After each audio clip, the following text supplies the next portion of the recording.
There's something no one thinks about when it comes to love because we're all too busy trying to find the perfect love, seeking the feeling, the drug, instead of the medicine, the healing.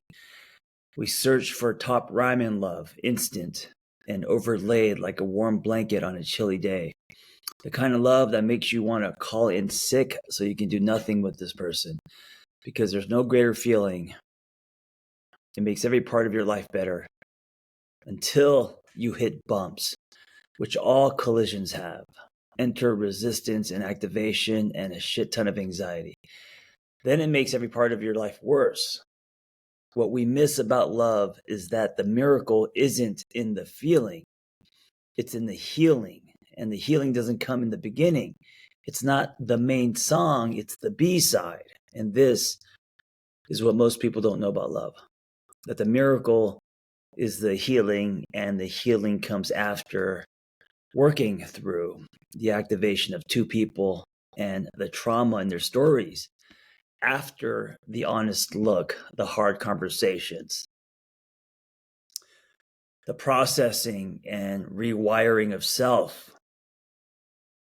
But most do not get there because most won't look in the mirror. Most love with a pointed finger instead of open palms.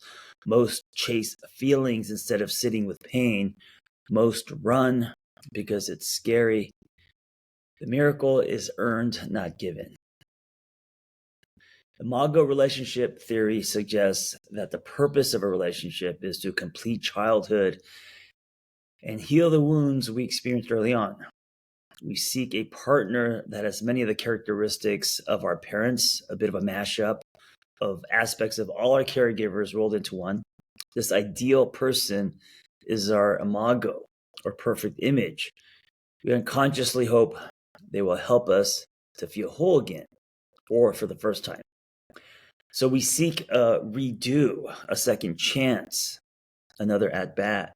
We fantasize that if we can get this perfect image to love us in a way they didn't, the pain we felt when we did not get our needs met as a child will heal. Simply put, we are looking for a corrective experience.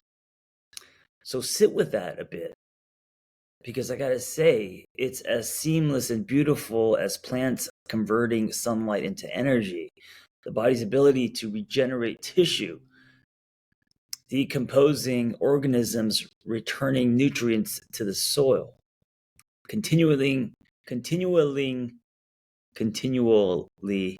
renewing nature of life, emphasizing the beauty and wonder inherent in the natural world.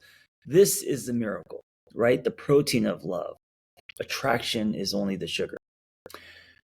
Quick story. So last night, Vanessa, my partner of 7 years, tells me that she feels a strange safety with me that she doesn't with anyone else, including her friends and family. And this spun off after a conversation about how we both feel in all our current relationships, exploring dynamics and residue from our past. So I stayed objective, curious about this safety. I checked in with myself and felt that quote unquote strange safety as well. Meaning I was reciprocal. I feel it as well. It's there. And listen, we're not perfect. We have our own problems. And I know in many ways she also doesn't feel safe with me. And I was sitting with this for a while, and I told myself, or I had the conclusion that I could narrow it down in one word, why we feel this quote unquote strange safety. And that one word was capacity. We both have not been in a relationship where our partners could hold space for us to truly be ourselves without judgment or control.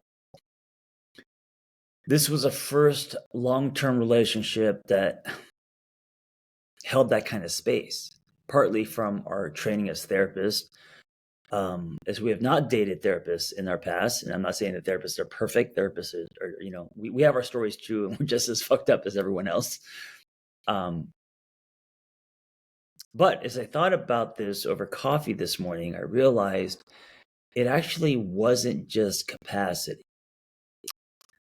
That may be the ability needed to create the safe space, but I believe the quote unquote strange in her expressing a strange safety with me was actually coming from, it was the byproduct of healing. Working through our shit, our activation, attachment, differences, etc., over the last 6 years, I believe has tipped. I believe we're starting to heal each other now by repairing ruptures and continuing to love each other when things get difficult, when we feel unsafe, but trusting that space, and that space proving to our bodies that we are safe, right? In the way that our parents didn't provide that space. Basically, we are giving ourselves corrective experiences over and over until we start healing ourselves. Tapping into what I believe is the miracle of love.